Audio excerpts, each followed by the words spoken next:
Everybody, it's me, your buddy Dave from thedarkstuff.com and the Dark Stuff channel here on YouTube. Thanks a lot for checking out my latest video. So we're down here in the bunker. It's mid-November. We're just about to start working on the best of 2023 video that I know you guys love it. You're anticipating it. I'm going to try to get it out early this year, but there are still a batch of new releases that have yet to come out or have just come out. We're going to go over those. Then a couple of things I'm very excited about towards the beginning of 2024. Do not miss this.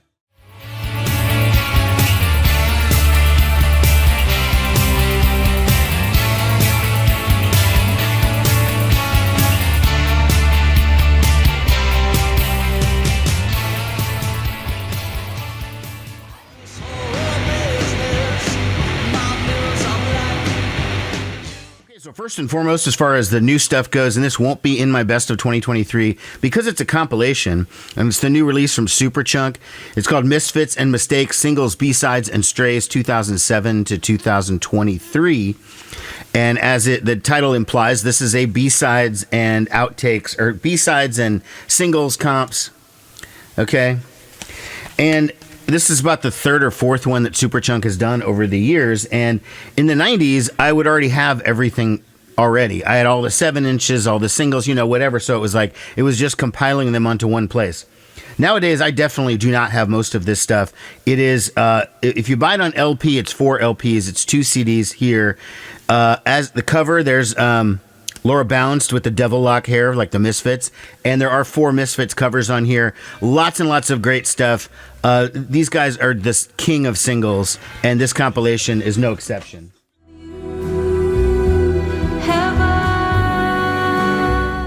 Next, this has been out for maybe about a month or so, but I haven't really had a chance to mention it yet. It's a new album from Mitski. It's called The Land is Inhospitable, and So Are We. I'm a relative newcomer to Mitski. I mean,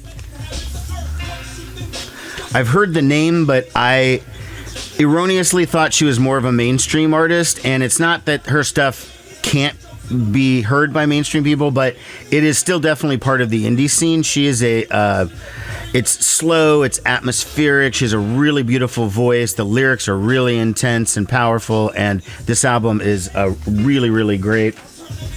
Definite candidate for the top 10.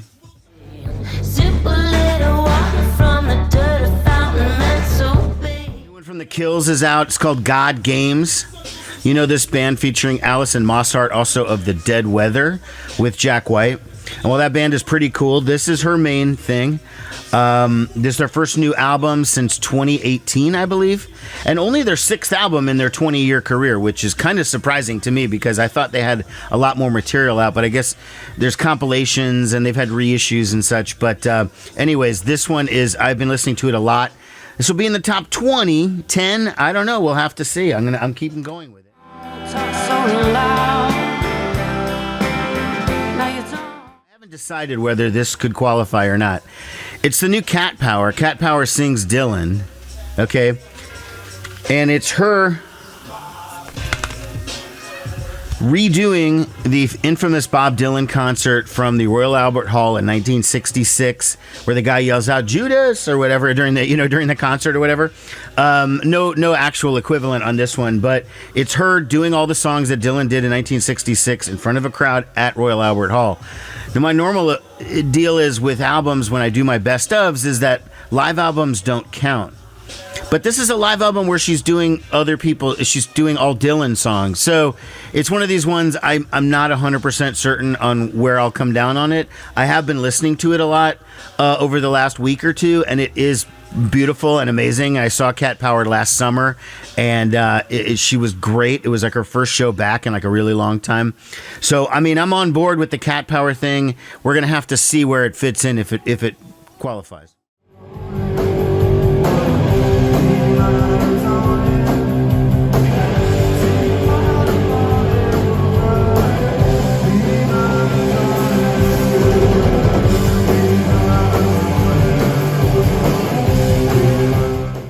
This one isn't a full-length album, it's just one song, but the Lemonheads have released a brand new song just out of nowhere, right? And it's the first new original song that the band has done since 2006. It's called Fear of Living. Came out on Fire Records. It's on the streamers and such.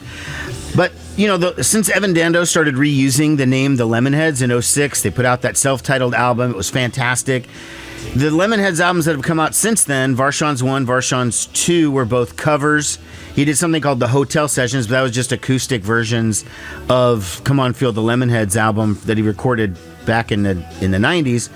So he really hasn't had any new material since that time. It's been 17 years, it looks like, since he's had new songs. The new song is good. It's rough. I mean, it doesn't sound like, you're not going to get that bouncy into your arms type Lemonheads. By the way, he didn't write that one anyways, but it's a little grungier, it's a little darker, but I like it. I mean, Evan Dando could sing the phone book.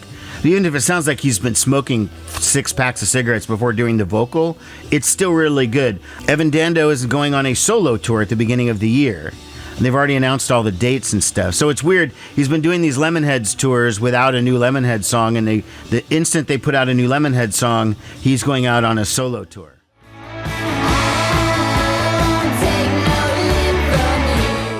Okay, this next thing I'm really amped about. Longtime viewers of the channel will know how much I loved the band Those Darlins, okay? Now, they broke up probably 2015 or so. They were a band from Nashville. Kind of like they started off as sort of a punk rock Dixie Chicks, and then they turned into a more garage rock band, and they were really, really an amazing band. I've done videos on them. I will link to them below so you can check them out.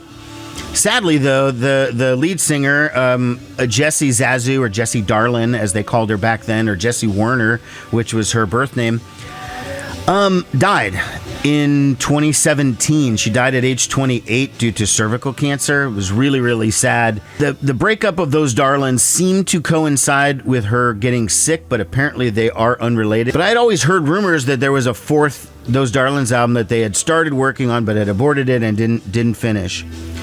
But I didn't hear anything about what she did the last couple years of her life, mostly because I assumed that she was sick. I mean, that she was too sick to do much of anything. You know, she kind of stayed active on social media and wasn't afraid. She had the Ain't Afraid campaign that she did, and she was being very open about her situation and everything, and it was just so sad. And then when she actually died, nobody knew whether she'd been working on anything. I just assumed no.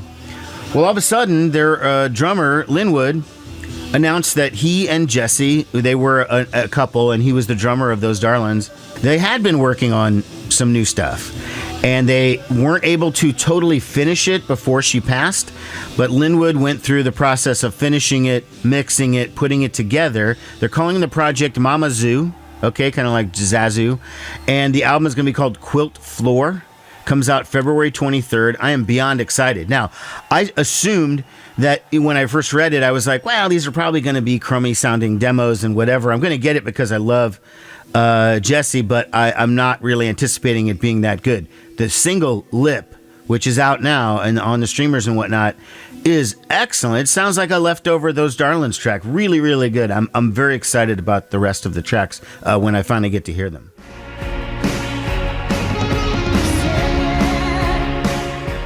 Over the objections of Tom from High Rant District, I am going to talk about the new Sleater-Kinney, okay?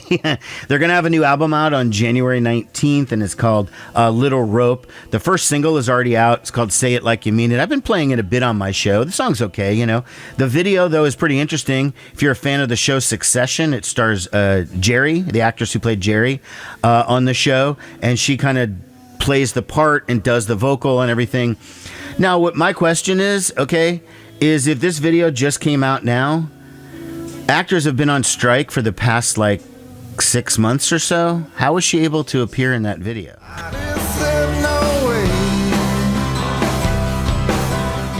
Okay, and then the last new release that I'm just really excited about now is the next J Mascis solo album. It's coming out February 2nd. It's called What Do We Do Now? They just sent me the single called Can't Believe We're Here. Been playing it on the show. And Jay's solo music is different than Dinosaur Jr. in that it is largely acoustic, but I wouldn't say he does just acoustic music, because he does do electric guitar solos and there is an electric component, but it's definitely toned down by comparison to Dinosaur Jr. I'm such a fan of J Mascis. It doesn't matter whether he calls it J Mascis or whether he played these songs with Dinosaur Jr.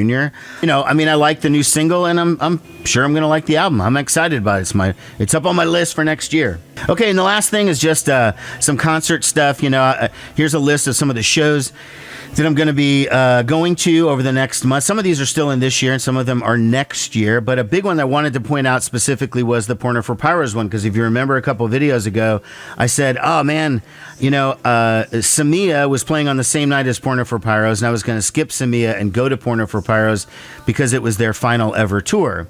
Well, then the tour got canceled or postponed, and I thought that meant it was just never going to happen, you know, to be honest. And then, truth be told, I didn't even go to the Samia show. But they just announced that Porno for Pyros is now coming back. They are doing that tour. It starts in February. It's coming to Omaha. It's playing the Astro. So, I had kind of figured that was just, they were never going to come back. I thought when that tour got, again, I'm doing air quotes, postponed, that meant that was it. Like, we weren't going to be hearing from Porno for Pyros again. So I'm genuinely shocked that it's only just a couple months later and they're back out there with new shows. But they're playing in different places. We'll see. I'm excited. All right, friends, I'm going to let you go here. I'm going to get back to work on the Best of 2023 video. And I'm also working on a little video about when I met the band Poison when I was 15. That one should be pretty fun when I get it done. All right, thanks a lot for watching, everyone. Take care. Bye-bye.